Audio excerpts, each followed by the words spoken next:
Delhi. You're watching DD India Live, India's voice to the world. And Preeti Kaur coming up in the next 30 minutes. EU Foreign Policy Chief Kaja Kallas convenes Foreign Ministers' emergency meeting on Ukraine on Monday. Push for Kyiv's inclusion ahead of August 15 talks between Trump and Putin.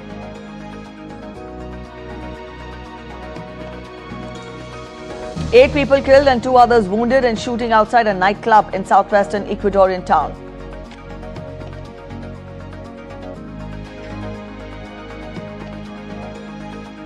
Southern Europe continues to contain wildfires. Crews battle wildfire for the third day in Italy's Vesuvius National Park, while various wildfires forced the evacuation of 1,400 people in Spain on Sunday.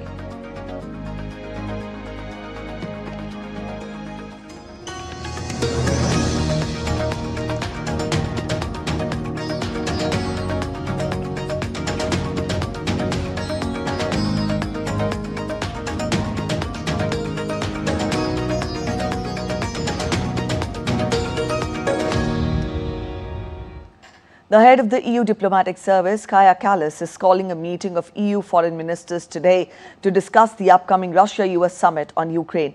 Kaja Kallas said on Sunday that any deal between Washington and Moscow to end the conflict in Ukraine must include Ukraine and the European Union, adding that she will convene a meeting of European foreign ministers to discuss the next steps. In addition, the EU diplomacy chief reported that the ministers will discuss the situation in the Gaza Strip. The meeting will be held virtually on Monday afternoon, and Kallas said that the ministers will also review developments in the Middle East and Gaza.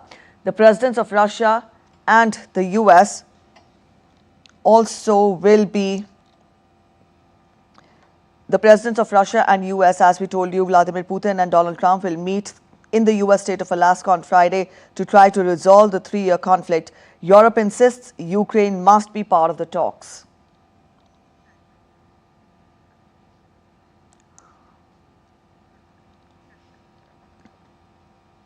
Meanwhile, US Vice President J.D. Vance said that the United States was working to schedule talks between Russian President Vladimir Putin and Ukrainian President Volodymyr Zelensky. In an interview on Sunday, he said that he did not think it would be productive for Putin to sit down with Zelensky before meeting with US President Donald Trump. Vance also added that his administration was hoping to reach a negotiated settlement between Russia and Ukraine, but warned that both sides would probably be unhappy with the outcome. One of the most important logjams is that Vladimir Putin said that he would never sit down with Zelensky, the head of Ukraine, and the president has now got that to change. We're at a point now where we're now trying to figure out, frankly, scheduling and things like that around when these three leaders could sit down and discuss an end to this conflict. We're going to try to find some negotiated settlement that the Ukrainians and the Russians can live with, where they can live in relative peace, where the killing stops. United Nations Security Council convened an emergency meeting to address Israel's decision to expand its military operations and take control of Gaza City. The session, that was requested by several European members, focused on worsening humanitarian crisis and the potential consequences for Gaza's 2 million residents and remaining hostages. Israeli and Palestinian ambassador offered starkly different narratives of the situation and solutions needed to end the conflict in Gaza. Addressing the other diplomats, Palestinian UN Ambassador Riyad Mansour stated that the words were not enough to stop the harm. If its concern was actually security, it would have rallied this plan and should have been happy to see this plan adopted by almost the entire international community. Israel is seeking to cement its full military control over the Gaza Strip and is prolonging this war not to end Hamas rule or to disarm it, but to prevent independent Palestinian statehood. Israeli Ambassador Jonathan Miller countered the characterization of Israel as the aggressor, noting that their objective was to liberate Gaza from a brutal terror regime. I wish to reiterate the principles, the 5 clear principles that the Israeli Security Cabinet adopted for concluding the war. 1, the disarming of Hamas. 2, the return of all our hostages, both living and deceased. 3, the demilitarization of the Gaza Strip. 4, Israeli security control in the Gaza Strip. 5, the establishment of a non-Israeli peaceful civil administration governed neither by Hamas nor the Palestinian Authority. The United States, a veto-wielding member, permanent member of the Security Council, accused those nations who supported Sunday's meeting of actively prolonging the war by spreading lies about Israel. The most recent round of negotiations collapsed because Hamas drew encouragement from efforts to target Israel with libels and lies. The ill-conceived and performative two-state solution conference and unilateral announcements regarding recognition of a Palestinian state. The government of Israel did not make its decision to advance its military campaign in a vacuum, but after months of Hamas's intransigence. Hamas refuses to accept a ceasefire and continues to torture the hostages.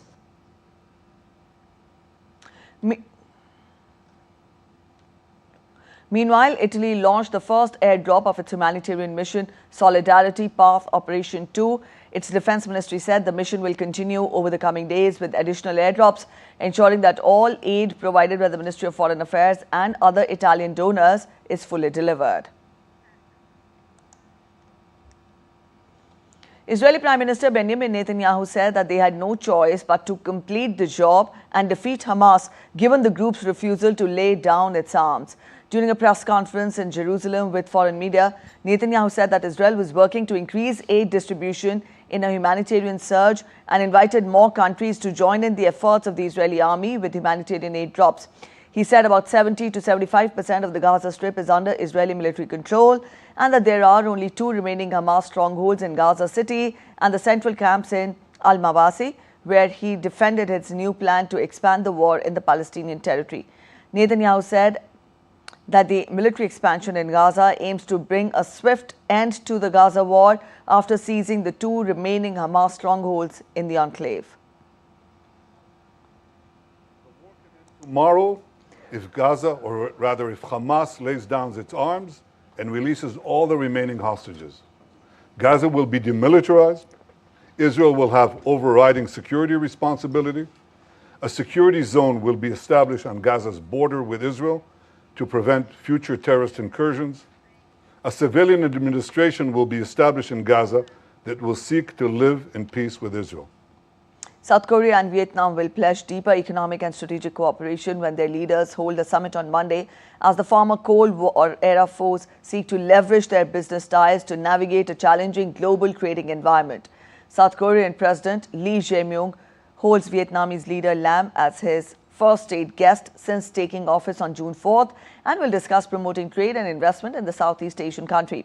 The countries plan to sign at least 10 memoranda of understanding at the summit meeting, pledging cooperation in nuclear and renewable energy, monetary and financial policies, and science and technology. South Korean companies have been cited as potential investors in Vietnam's planned nuclear energy, LNG power plants, and high-speed rail projects. Trump has imposed a tariff rate of 15% for South Korean goods and 20% for imports from Vietnam.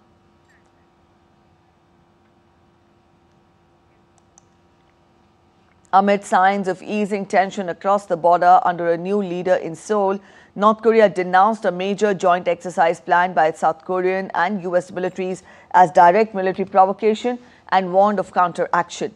North Korea's defense minister No Kwang-chol said that its military has an absolute mission to defend national security against the large-scale 11-day drills by South Korea and the United States, which he said posed a real and dangerous threat. South Korea and the United States said last week the annual exercise would begin on August 18th to test command, control and troop mobilization under an upgraded security strategy against heightened threat of nuclear warfare by North Korea.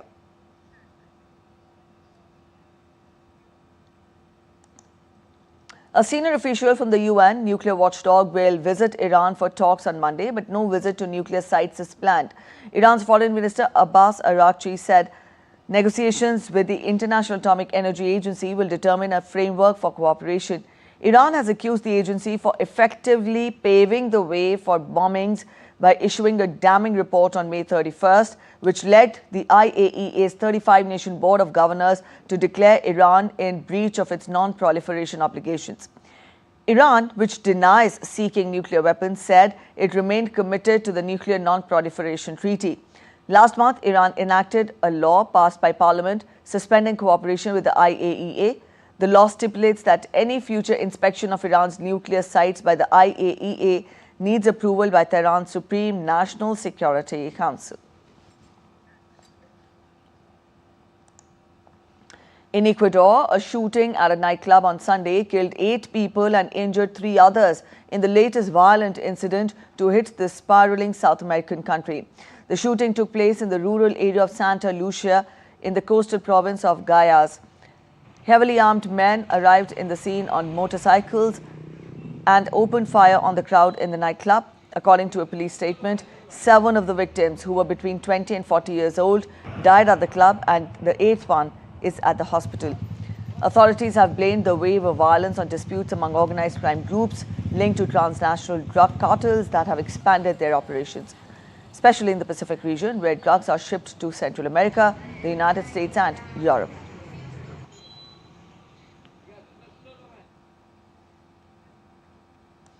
Over 2,500 Buddhist monks held a peace march on Sunday, calling for the full respect of a ceasefire agreement between Cambodia and Thailand, as well as the release of 18 captured soldiers. 2,569 Buddhist monks joined nuns and residents of the city to carry banners and Cambodian flags in a 3-kilometer peace march from Wat Nom to the Independence Monument in central Phnom Penh. The peace march stopped shortly at the U.S. Embassy at a show of gratitude to U.S. President Donald Trump for initiating the ceasefire agreement. A monk also read a statement supporting the Cambodian leader for nominating him for the Nobel Peace Prize. The July 24th to 28th clashes, the worst fighting between the countries in more than a decade, involved exchanges of artillery fire and jet fighter sorties that killed at least 43 and left over 300,000 people displaced on both the sides. The fragile ceasefire has been holding since Thailand and Cambodia agreed on Thursday to let observers from the Association of Southeast Asian Nations inspect the disputed border areas to ensure hostilities do not resume. A 6.1 magnitude quake struck Sindirgi in western Turkey on Sunday. The Turkish Disaster Management Agency stated that at least 1 person was killed and dozens were injured. It added some 319 first responders were deployed to the affected zone. The quake hit with 20 aftershocks ranging from 3.5 to 4.6 magnitude. The quake collapsed 16 buildings in Sindigri and also its surroundings, of which 4 were inhabited. The quake was felt across several cities in the west of the country, including Istanbul and the tourist hotspot of Izmir.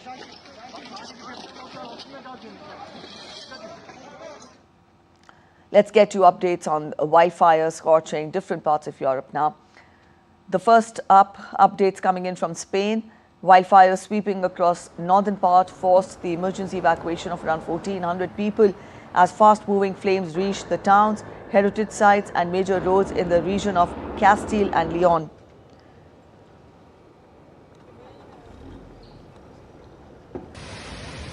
Sudden shift in wind direction caused the fire to accelerate dramatically, pushing it towards the towns of Carocero and the UNESCO-listed Las Medilas World Heritage Site. Spain, currently enduring another severe heat wave, is facing a surge in wildfire activity. Emergency services remain on high alert, with authorities warning that further evacuations may be necessary if weather conditions do not improve. Firefighting crews and volunteers battled for a third day to contain a large wildfire sweeping through southern Italy's pine forest at Vesuvius National Park. The fire broke out on Friday in the forested area. The blaze, about 3 kilometers wide, has destroyed hundreds of hectares of woodland. Dozens of firefighters, civil protection volunteers, local associations and army personnel have been deployed in a coordinated effort to bring the fire under control.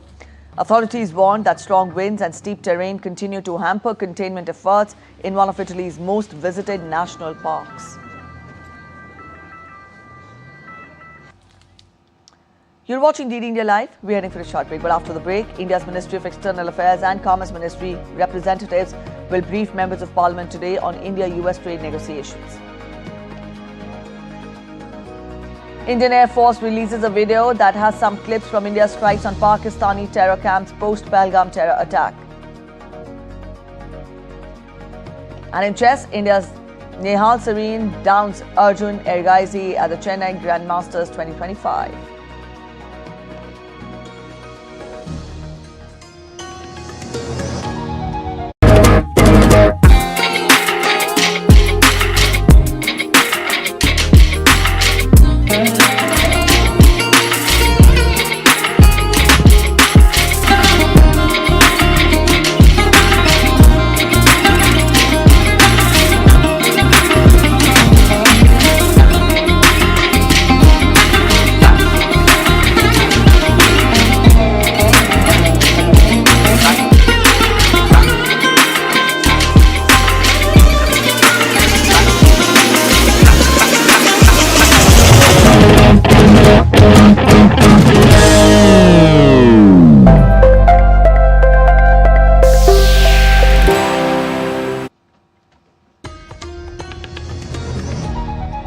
Welcome back. After the break, you're watching DD India Live, focusing on latest developments in India's foreign policy with particular attention to the ongoing US-India trade negotiations and other tariff issues.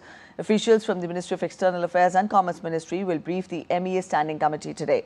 The briefing comes amid escalating trade tensions between the two nations following the imposition of additional tariffs by the United States on Indian exports. Officials are expected to update the committee on the current status of negotiations, highlight challenges faced and discuss the possible strategies to mitigate the impact of tariffs. The meeting will also review diplomatic efforts aimed at finding common ground to facilitate smoother economic cooperation while keeping the national interests in mind without any compromise.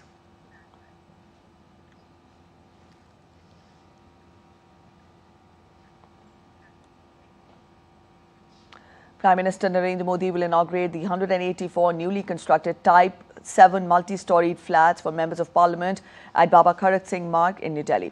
On this occasion, Prime Minister will plant a sindoor sapling at the residential premises. Also, the Prime Minister will interact with Shramjeevis or labourers on this occasion. The complex is designed to be self-sufficient and is equipped with full range of modern amenities to address the functional needs of the members of Parliament.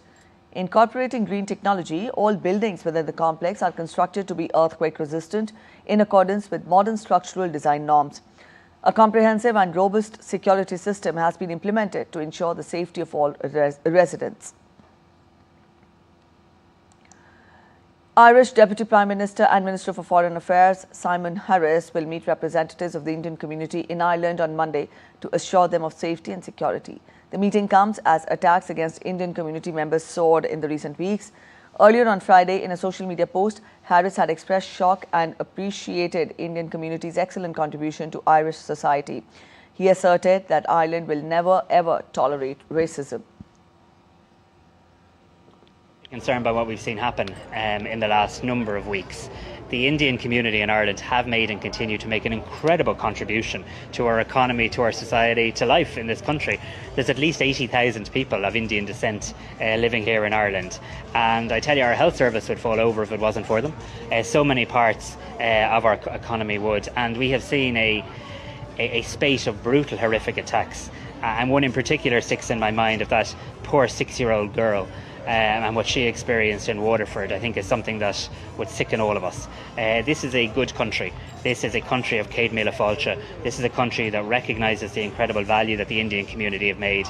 It's a country that abhors racism, and we must continue to call it out.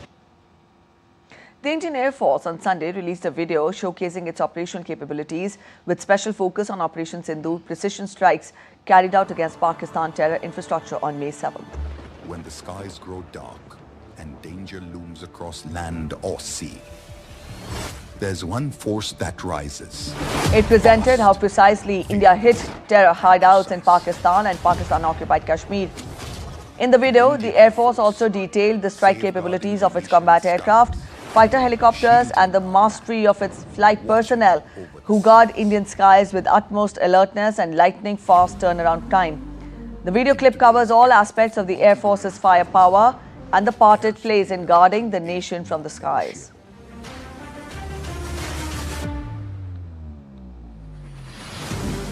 At the heart of our nation's defense lies a robust, integrated air defense network. Layered, adaptive, lethal.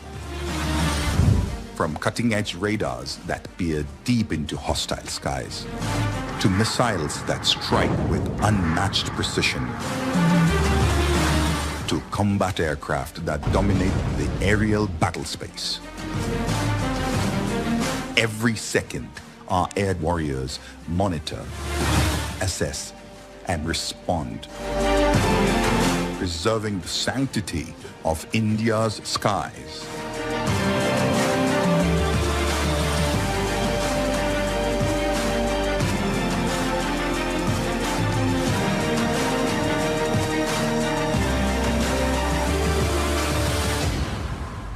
In 1971, it was the Indian Air Force that struck with surgical precision. The governor's house in Dhaka neutralized. A message written in the sky: India will not hesitate. In the heights of Kargil, when the enemy took the high ground, it was the Indian Air Force that turned the tide, pounding peaks at impossible altitudes.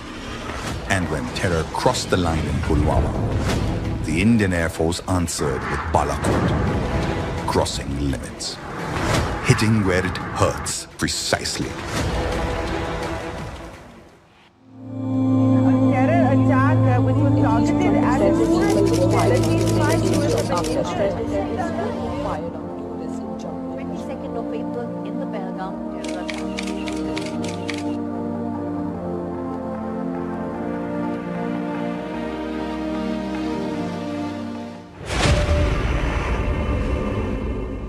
IAF responded with precision.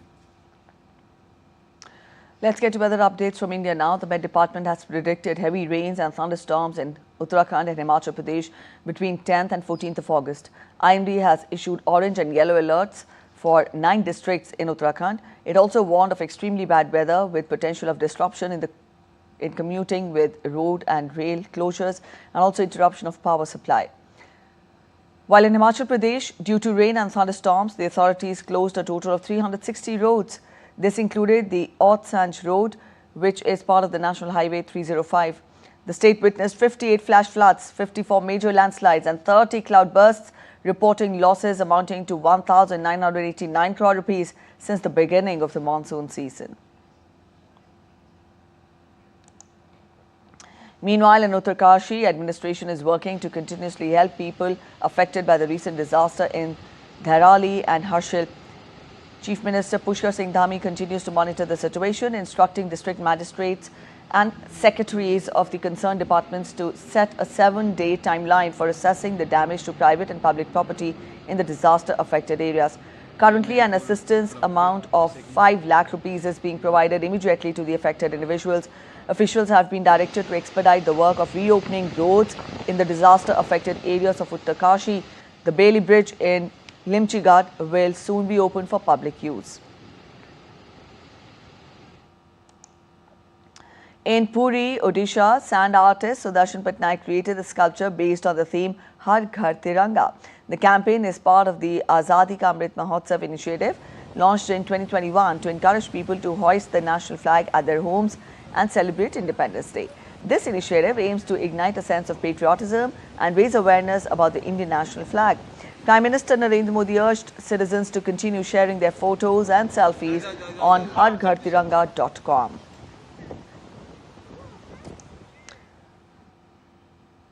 Let's talk of sports now. India's Nehal Serene claimed his first win of the Chennai Grand Slam Masters 2025 after he stunned top seed Arjun Ergaizi in a thrilling 4-round encounter in Chennai on Sunday. Having lost 2 of his first 3 games in the tournament, Serene finally struck form against his higher-rated compatriot as he bagged full points with white pieces in a match that lasted more than 4 hours and 70 moves.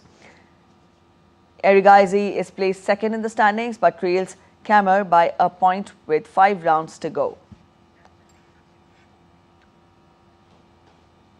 Medellin's famous flower parade, the Desfile de Celeteros, lit up the city on August 10th. Around 540 locals carried flower displays on wooden frames, an old tradition from Santa Elena.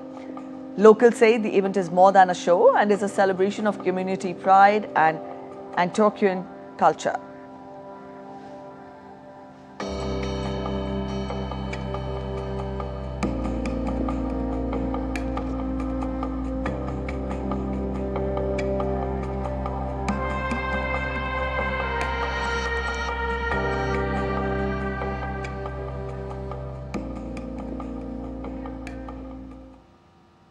With that, we end this edition of DD India Live. But let us know your thoughts on the news of the day.